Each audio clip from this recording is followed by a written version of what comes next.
Bonjour tout le monde. Ça fait tellement longtemps, on n'a pas eu à réaliser cette émission. C'était pour des raisons indépendantes de notre volonté.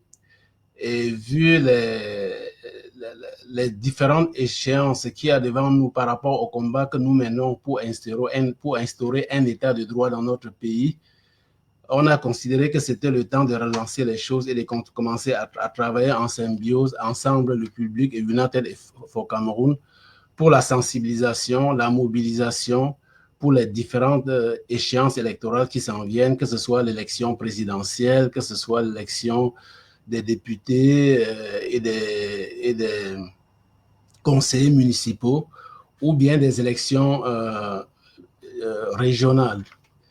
Alors, sur ce, comme d'habitude, on commencera par vous demander de partager le live. Ça fait en même temps la protection du live et puis de commenter et de partager et commenter. C'est une protection pour le live parce que les sujets que nous défendons ici ne plaisent pas à tout le monde en général, surtout lorsqu'il s'agit d'un combat pour le changement d'un régime colonial chez nous. Donc, il y a beaucoup d'intérêts qui font que le statu quo est préféré par beaucoup. Donc, partagez les lives. J'ai 3 sujets à présenter. Donc, le premier sujet, c'est la mobilisation générale de la diaspora camerounaise pour un succès retentissant du meeting géant du président Maurice Kamto le 31 mai 2025 à la place de la République à Paris. Et le deuxième sujet, c'est la mise sous tutelle du système électoral du Cameroun par la France-Afrique avec la signature d'une convention secrète entre ELECAM, dont Élections Cameroun, c'est l'organe qui s'occupe des élections au Cameroun pour ceux qui nous écoutent et qui ne sont pas camerounais, et l'ONU. Donc, il y a eu la signature d'une convention secrète entre Élections Cameroun, ELECAM et l'ONU. Et nous allons un peu expliquer les tenants et aboutissants de cette convention en termes de l'inquiétude pour les nationalistes camerounais qui aimeraient que leur pays se décolonise enfin et sorte de ce système néocolonial. Et au troisième sujet, on avait prévu un troisième sujet, si nous avons le temps, qui est le regard que l'élite de la France-Afrique a sur le bouleversement géopolitique en cours dans les pays de l'Afrique francophone. On avait une vidéo importante à vous présenter, mais le YouTube a fait des changements importants ces derniers temps et ne permet plus le download de ces vidéos. Donc, ce point-là est reporté à la prochaine pour s'assurer que nous ayons une façon d'avoir ces vidéos, de ces discussions-là à l'intérieur de la France-Afrique au sujet des changements géopolitiques qui ont lieu présentement en Afrique, francophone surtout. Donc, tels sont les sujets qui nous intéressent. Donc, le premier, pour mettre la table pour le premier sujet, nous avons une petite vidéo qui présente les tenants et aboutissants de cette rencontre, de ce meeting du professeur Maurice Kamto à la place de la République samedi dans 2 jours. Donc, j'ai cherché la vidéo.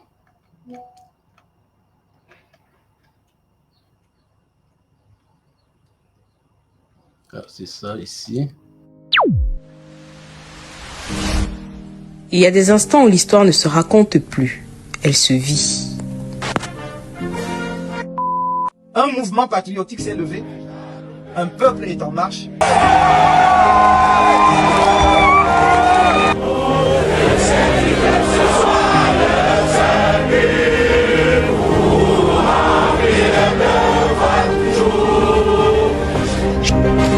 Depuis toujours, le MRC et son leader Maurice Kamto n'ont cessé d'être à vos côtés, dans votre quotidien, vos démarches, vos luttes. Tous les peuples qui ont subi les affres de l'histoire en sortent avec une seule formule. Plus jamais cela. Cela ne nous arrivera plus jamais. Je voudrais dire que le FCC s'inscrit dans la droite ligne de lutte avec le MRC. La diaspora n'est pas un simple public, c'est une force, un moteur, une boussole. À 5 mois d'une élection cruciale, le 31 mai 2025, place de la République à Paris, l'histoire reprend rendez-vous. Le professeur, notre président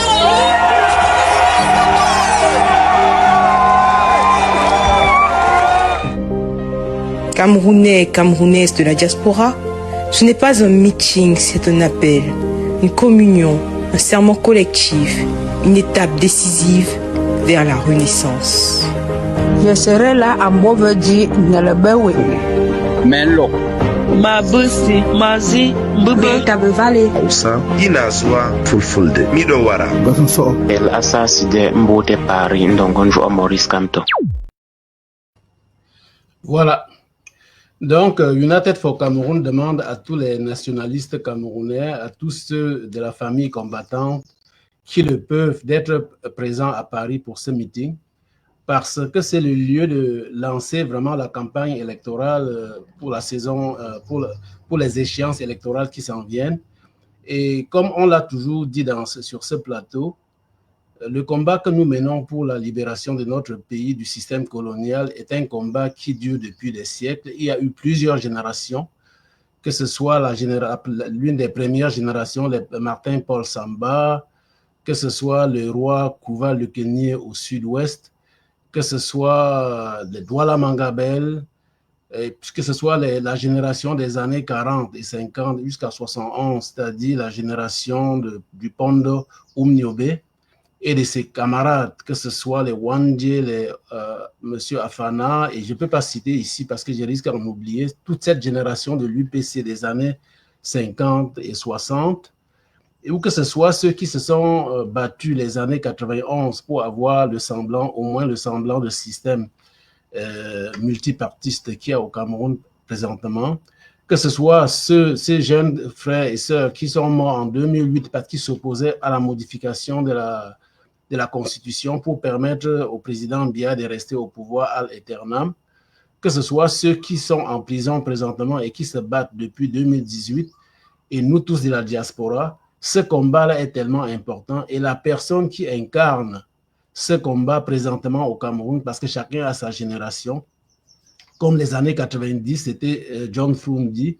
De nos jours, la personne qui porte le flambeau, sans en avoir l'exclusivité, parce que d'autres partis aussi au Cameroun, ceux qui s'identifient au nationalisme et au patriotisme, peuvent toujours se joindre à ce mouvement. On ne prétend pas que c'est l'unique personne qui se bat, mais la personne qui incarne le prolongement de ce combat nationaliste, c'est bien le professeur Maurice Kamto. Et vous pouvez voir cela par le fait que tout le monde, tout le système de la France-Afrique et tous les partis politiques qui sont de la mouvance qu'on appelle présidentielle au Cameroun, mais qui en réalité c'est la mouvance du gouvernorat colonial au Cameroun, sont tous contre le professeur Maurice Kamto. Le matin, le soir, à midi, la nuit, partout, on entend que son nom pour toutes sortes d'incriminations. C'est tout simplement parce que c'est le danger, c'est la personne qui est en train d'inquiéter ce système néocolonial qui est en place. Et quand il prend la peine avec tous ses collègues, que ce soit de l'APC ou des autres organisations qui supportent sa candidature, quand il se déplace du Cameroun pour venir en diaspora nous voir et échanger avec nous, c'est important que tous ceux qui le peuvent s'efforcent d'être à la place de la République samedi le 31, donc dans 2 jours, pour participer à cette messe inaugurale de la saison électorale qui commence au Cameroun et qui doit prendre son envol théoriquement à partir du mois d'octobre. Donc, c'était le grand message que nous tenons à vous dire et vous informer que de ce qui nous parvient, tout se prépare très bien, toute la diaspora est mobilisée. Je viens de parler à un de nos compatriotes qui se trouve dans un pays européen. Bon, je vais dire, il y a la Grande-Bretagne, j'en ai parlé à ceux qui viennent de la Norvège. Ils étaient en route, ils étaient en train de se préparer pour ne pas manquer cet événement-là du 31 à la place de la République. Donc, sur ce, on passe au deuxième point qui est un peu lié à ce qu'on vient de dire, c'est-à-dire le combat pour le changement. Donc, il y a une mise sous tutelle du système électoral du Cameroun par la France-Afrique avec la signature d'une convention secrète entre l'élection Cameroun et l'ONU. Et beaucoup peuvent se poser la question à savoir que pourquoi lorsque la communauté internationale s'intéresse à l'objet des élections au Cameroun, on devrait s'inquiéter.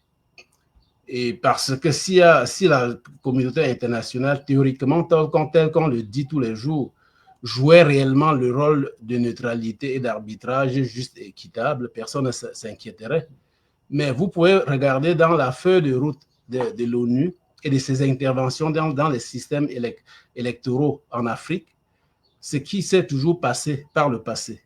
Et le cas qui nous vient le plus en vue, c'est la situation en Côte d'Ivoire en 2011, où par les mêmes arrangements qui semblent être le cas dans cette convention, puisque les détails sont cachés, personne ne peut avoir accès, ce qui montre déjà le caractère roublard du document. Cela s'est passé un peu en Côte d'Ivoire et on sait comment ça a terminé. Et maintenant, tout le monde dit non, ce n'est pas Ouattara qui avait gagné les élections. En réalité, c'était Gbagbo. Mais à l'époque, on avait enfumé tout le monde entier pour dire que le président Gbagbo a perdu les élections et veut s'accrocher. Et maintenant, ceux qui ont procédé à cela avec l'ONU, cette fameuse lecture que nous rappelons à l'hôtel du Golfe, où un certain représentant de l'ONU dans ce processus déclarait avec assurance à la communauté internationale et au monde entier que c'est M. Ouattara qui avait gagné les élections. Et par la suite, ceux-là même qui ont procédé à ces déclarations reconnaissent aujourd'hui qu'en réalité, c'était une injonction de la France par le président Sarkozy pour essayer de se cacher derrière l'ONU et la communauté internationale pour imposer, n'est-ce pas, un fantoche, un gouverneur colonial, M. Ouattara. Et aujourd'hui, nous voyons les œuvres de M. Ouattara, que ce soit pour la création d'une monnaie ouest-africaine, l'ECO. Il a joué le rôle avec le président de la France pour perturber cet effort. Il a endetté énormément la Côte d'Ivoire. On parle de 35 000 milliards de dollars. Et il a réalisé quelques travaux de 3 000 milliards de dollars et tout le monde applaudit, alors que des générations et des générations d'Ivoiriens passeront leur vie à payer ce que M. Ouattara a dépensé et l'engagement qui n'est pas nécessairement un engagement patriote pour la Côte d'Ivoire. Donc, nous nous inquiétons parce que la signature d'une telle traité en cachette, sans au moins impliquer les parties prenantes du système électoral au Cameroun, nous fait penser que ce qui va se passer au Cameroun lors des prochaines échéances électorales sera à l'image de ce qui s'est passé en Côte d'Ivoire. Et pour cela, fidèle à son engagement et fidèle à ses objectifs, United for Cameroon a publié ce matin un communiqué qui donne la position de United for Cameroon sur ce dossier-là. Et vous allez me permettre de lire ce que ce communiqué présente. Donc, je cherche le communiqué de United for Cameroon sur la question. Donnez-moi le temps, ça fait longtemps, je n'ai pas... Ah, c'est ça ici. Donc, c'est ça là. Et c'est 3 pages de communiqué. Et c'est tellement petit sur l'écran, là, je vais porter des lunettes de lecture pour lire cela. Donc, le communiqué de United for Cameroon lit comme suit. Communiqué de United for Cameroon sur la convention secrète de mise sous tutelle du système électoral du Cameroun, signé entre ELECAM et l'ONU le 9 mai 2025. C'est dans l'indignation la plus totale que United for Cameroun a appris la nouvelle de la signature d'une convention secrète entre ELECAM, Élections Cameroun, et l'Organisation des Nations Unies, en abrégé ONU. Cette convention est trompeusement présentée par les 2 parties comme étant un pacte d'assistance technique électorale des Nations Unies dans les opérations électorales au Cameroun pour le cycle électoral de 2025-2027, notamment l'élection du président de la République en octobre prochain, l'élection des conseillers régionaux, ainsi que le double scrutin législatif et municipal. Il s'agit dans les faits attendez un peu. Ouais. d'une machination déguisée du processus électoral, je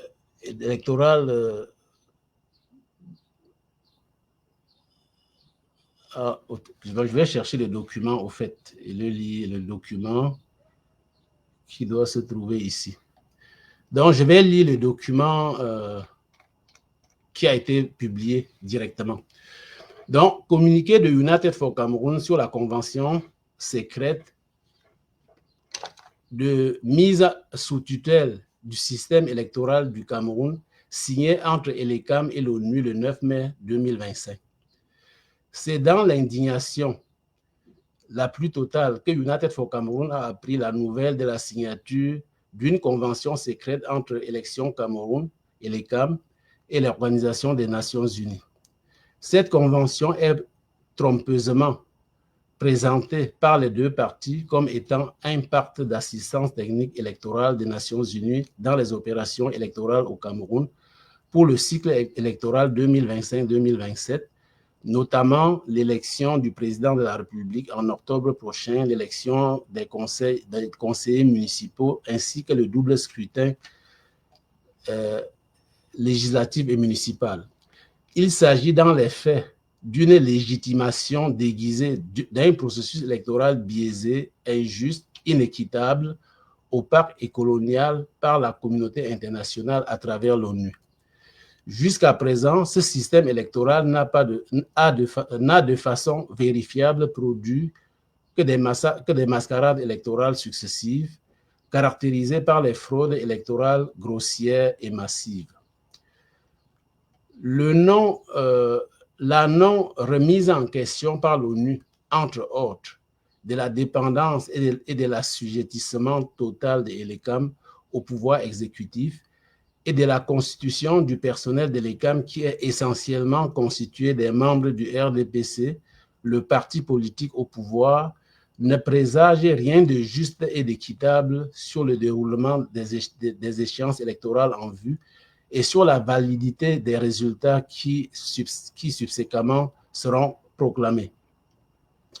En définitive, la participation de l'ONU dans l'accompagnement de l'organe chargé de la gestion des élections au Cameroun, censé préalable, est une fuite en avant de l'ONU qui joue ce faisant le rôle de pompier pyromane, plus apte à compter des cadavres et les destructions occasionnées par ces décisions hasardeuses de s'acoquiner avec les pouvoirs dictatoriaux en place du moment où ceux-ci favorisent les intérêts de l'Occident collectif.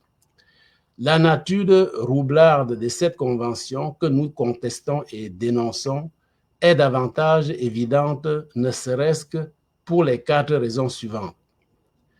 1. Les autres parties prenantes du système électoral du Cameroun, à l'instar des partis politiques et des organisations de la société civile du Cameroun, n'ont pas été consultées ou même simplement informées de la démarche.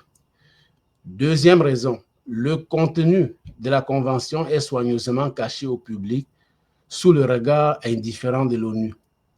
Troisième raison, la liste électorale nationale, outil essentiel dans la surveillance et dans le bon déroulement des élections, n'est toujours pas disponible aux différents acteurs du jeu électoral à cette date, une situation devant laquelle l'ONU reste muette. Le risque de manipulation de ce fichier électoral national pour légitimer les fraudes électorales récurrentes de l'ELECAM, comme dans les précédentes élections, est très grand.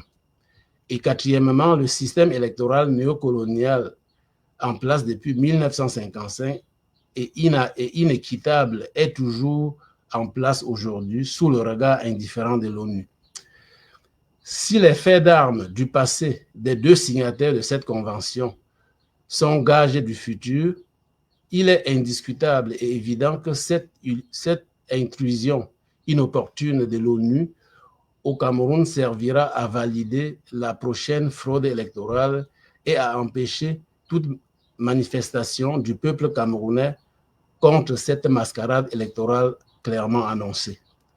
Par conséquent, il s'agit ni plus ni moins d'une subtile mise sous tutelle sans embâche du système électoral du Cameroun par la France, déguisée sous le camouflage de l'ONU pour choisir et imposer au Cameroun le futur chef d'État vassal, comme ce fut le cas avec Alassane Ouattara en Côte d'Ivoire en 2011, avec pour conséquence la continuation de la captation de notre État et des milliers de morts de la crise post-électorale qui en résulteront, comme ce fut le cas en Côte d'Ivoire en 2011. En effet, d'une part, comme on l'a dit tantôt, ELECAM refuse toujours obstinément de publier la liste électorale nationale au mépris de l'article 80 de la loi électorale du Cameroun, et d'autre part, l'ONU, du haut de toute sa soi-disant expertise d'assistance technique électorale, ferme les yeux sur cette entrave fondamentale et monumentale de l'ELECAM à la loi du système électoral du Cameroun, et ce malgré la signature de ce pacte d'assistance technique. Ainsi, conscient du vent de changement souverain qui souffle dorénavant sur toute l'Afrique francophone et de la prise de conscience du peuple camerounais de tous les mécanismes habituels de la fraude électorale utilisée au Cameroun, le système de la France-Afrique croit pouvoir tromper les Camerounais en se déguisant sous le masque d'un soi-disant organe neutre et impartial que serait l'ONU, qui viendra supposément en arbitre neutre et crédible à la prochaine échéance électorale, lire devant les Camerounais la dictée de la France de son choix du prochain gouverneur colonial fantoche au Cameroun, comme ce fut le cas en Côte d'Ivoire en 2011.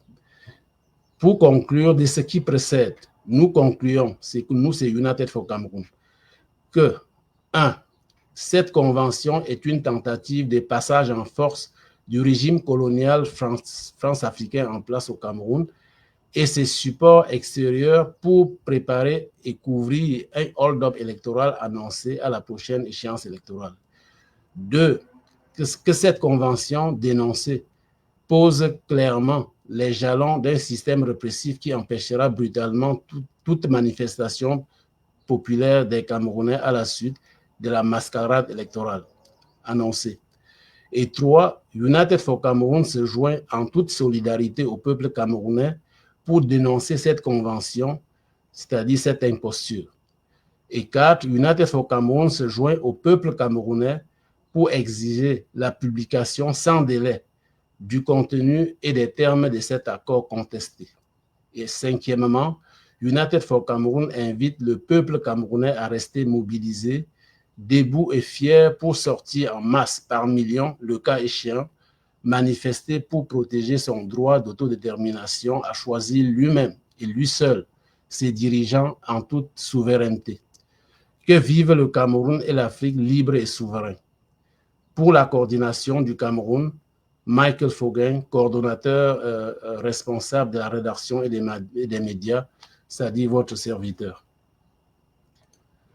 Donc, tel est le contenu du communiqué que United for Cameroon a publié ce matin, et il s'agit d'en faire vraiment large diffusion pour que notre peuple soit, tout comme les autres personnes au Cameroun sont en train de s'efforcer pour sensibiliser les Camerounais à cette imposture qui se prépare, parce que tel est le cas. Ce n'est pas parce qu'on a utilisé le nom des Nations Unies que tout le monde va croire que c'est le cas, parce qu'on peut regarder à travers le monde, que ce soit, et particulièrement en Afrique, que ce soit au Congo, que ce soit en Centrafrique, partout où l'ONU est intervenue, on n'a pas vu des résultats jusqu'à présent. Et lorsqu'on regarde avec un recul critique et une ouverture d'esprit, on se rend compte que finalement, les intérêts de l'ONU, dans tous les cas, convergent toujours avec les intérêts des anciennes puissances coloniales en Afrique. Donc, les Camerounais, c'est le lieu pour les Camerounais de s'inquiéter sérieusement avant que cela n'arrive, parce que partout où l'ONU est intervenue dans le processus électoral en Afrique, il n'y a jamais eu de paix après ces élections-là. Cela a résulté toujours à des crises post-électorales, et avec des morts, et puis avec finalement des dictateurs qu'on impose à la tête de ces pays africains-là pour continuer la colonisation qu'on prétend avoir laissée depuis les années 60. Donc, telle est l'essence de ce point et du communiqué de United for Cameroon. Sur ce, on va se rendre au troisième et dernier point du live, bon, qui est le regard de l'élite de la France-Afrique sur le bouleversement géopolitique en cours en Afrique dans les pays francophones. Bon, malheureusement, la vidéo de ce débat interne qu'on devait vous présenter, on n'a pas pu le downloader, on a fait tout ce qu'on peut et on s'est rendu compte que YouTube ne permet plus les downloads, même beaucoup d'applications qui servaient à faire ces downloads-là, en particulier au Canada, sont bloquées. Ce qui fait qu'on va reporter ce point-là une prochaine fois.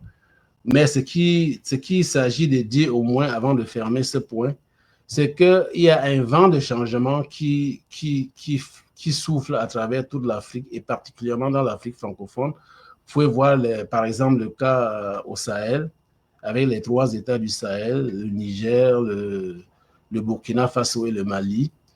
Et puis, il y a aussi quelques pays en Afrique de l'Ouest qui essaient de leur façon à sortir du giron colonial. Et il ne faut pas que nous, les Camerounais, nous restons en marge. Surtout que lorsqu'on jette un coup d'œil sur le processus de décolonisation en Afrique, les années 60, le seul peuple qui s'est levé en Afrique noire pour essayer d'arracher son indépendance totale, même par la force s'il le fallait, ce sont les Camerounais. Et si vous regardez même durant la période coloniale, ceux qui se sont battus parmi les quelques pays africains où il y a eu des soulèvements nationalistes durant la période coloniale et en pleine colonisation, ce sont les Camerounais avec les Douala Mangabel, comme vous savez, avec les Martin Paul Samba, le roi Kuva Lukényé et tous ces gens-là. Et si vous regardez même depuis les années 60, il y a eu combien de crises où des populations camerounaises sont sorties? On peut considérer déjà, par exemple, en les années 90, où il y a eu des morts pour avoir un système électoral, un système de plusieurs partis politiques. Et en 2008, vous avez vu les Camerounais sortir. Et depuis 2018, malgré toute la soldatesque du Cameroun qui a été sortie pour intimider les gens, les Camerounais sont sortis et beaucoup sont encore en prison. Donc, nous avons montré l'exemple à toute l'Afrique noire et maintenant, le reste de l'Afrique noire a pris le devant sur nous, comme j'ai cité le pays des 3 pays du Sahel. Et en réalité, nous vivons autant que les citoyens de ces pays-là, les affres de la néocolonisation avec nos matières premières qui sont quasiment volées, jamais transformées sur place pour créer des emplois et jamais d'élections normales parce que tous les pays du monde sont développés par le système électoral, c'est-à-dire qu'à tous les 4-5 ans ou X nombre d'années, qui est, n'est-ce pas, la durée d'un mandat dans ce pays, les différents courants philosophiques de la société qu'on appelle les partis politiques proposent ce qu'ils feraient s'ils gagnaient le pouvoir là, pour changer, pour régler les grands enjeux de société. Et puis, après ce mandat, s'ils ont bien fait, la population prolonge leur mandat et s'ils n'ont rien fait, on les remplace par d'autres. Tous les pays du monde se développent de cette façon-là. Parce que ça force ceux qui aspirent au pouvoir à avoir pour seul critère la monnaie électorale qui est en échange des vrais programmes sur les enjeux de société, les programmes de développement, les programmes pour régler les crises de sécurité, la création des emplois et puis la construction des infrastructures. Pendant la période électorale, de la campagne électorale, la population regarde et observe les différents programmes qui sont proposés. Il y a des débats pour expliquer, pour essayer de challenger ceux qui le proposent.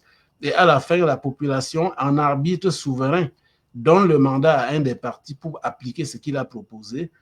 Et c'est ainsi de suite que l'image de nos pays d'accueil où nous sommes en Occident change après à tous les 4-5 ans. Parce qu'il y a ce débat et cette concurrence électorale tout à fait neutre, juste, équitable et transparent pour tout le monde. Or, dans le cas des pays d'Afrique francophone, y compris le Cameroun, ce processus-là est disjoncté. Il n'y a pas de vraie compétition électorale, donc il n'y a pas une compétition dans l'élaboration des projets de société et dans leur réalisation. C'est pour ça que nous restons dans cette situation-là de pauvreté permanente.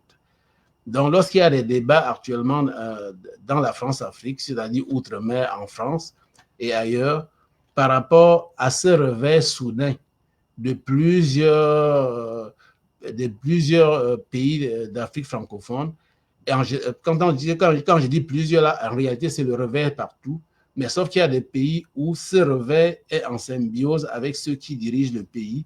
Alors, ce qui fait que cela inquiète vraiment les anciens colonisateurs qui se disent que mais si les choses vont de cette façon, ces pays en Afrique risquent de devenir réellement indépendants. Donc, ce qu'on voulait vous présenter, c'était de lever un peu le rideau sur ce débat-là, de voir comment ça se mène parmi les grands intellectuels de ces pays-là. On avait une bonne vidéo, mais finalement, malheureusement, on ne peut pas la présenter. Mais toujours est-il que nous devons rester éveillés et puis nous avons une échéance électorale qui s'en vient. Le Sénégal nous a montré même que dans l'adversité, s'il y a la mobilisation générale de la population peut faire de quoi pour rompre avec ce système-là. C'est sûr que beaucoup vont dire qu'au Sénégal, la rupture n'est pas encore claire. Chacun a son approche, mais je jugerais particulièrement ce régime sénégalais-là à la fin de leur mandat. Parce qu'il y en a qui peuvent aller de front comme les pays de l'AES. Il y a d'autres qui ont d'autres stratégies. Ils prétendent qu'ils ont d'autres stratégies et on verra ça au bout de leur mandat. Donc, nous, comme Camerounais, nous devons nous lever comme nos ancêtres avant nous l'avaient fait quand personne en Afrique ne le faisait, pour nous assurer que nous ne perdons pas cette fenêtre qui se présente devant nous aux échéances électorales qui s'en viennent, en sachant que le système est biaisé de toutes les façons, mais en participant en masse. Les Camerounais vont un à un observer de leurs propres yeux comment le système truque les choses. Et quand il s'agira de sortir dans la rue, ces gens-là seront assez sensibilisés et informés pour savoir que sortir dans la rue revendiquer, c'est une bonne décision parce qu'eux-mêmes, ils auraient vu à chaque étape du processus électoral le faux qui a été joué contre leur volonté de changement et d'indépendance réelle, synonyme de l'établissement d'un état de droit chez nous et d'une vraie compétition électorale qui, comme partout dans le monde, est la façon réelle de développer le pays et de compétir avec les idées dans la paix et dans le respect des uns et des autres. Donc, sur ce, nous avons terminé ce point et nous avons terminé le live. Je vous demande une fois de plus de partager le live. Et puis, je vais juste lire les sujets qui ont été discutés. Et on va fermer boutique, comme je le disais avant. Donc, on a parlé de la mobilisation générale de la diaspora camerounaise pour un succès retentissant du meeting du président Maurice Kamto samedi prochain, donc dans 2 jours, le 31 mai 2025, à la place de la République à Paris. En deuxièmement, nous avons parlé en long et en large de la mise sous tutelle du système électoral du Cameroun par la France-Afrique avec la signature d'une convention secrète entre Élections Cameroun et l'ONU. Et en troisième lieu, malheureusement, il n'y a pas la vidéo qui illustrait, qui était vraiment la pièce essentielle de ce point, qui montre que dans les chaumières en Occident, particulièrement dans les anciens pays colonisateurs, il y a des débats réels dans l'intelligentsia, dans l'establishment, comme on dit en anglais, sur ce qu'ils vont faire de ce réveil subit et sérieux des Africains pour leur indépendance réelle. Donc, sur ce, on va se reprendre la semaine prochaine pour une autre édition de Artu 237. Alors, je vous salue et on se reprend la prochaine fois. Bye bye.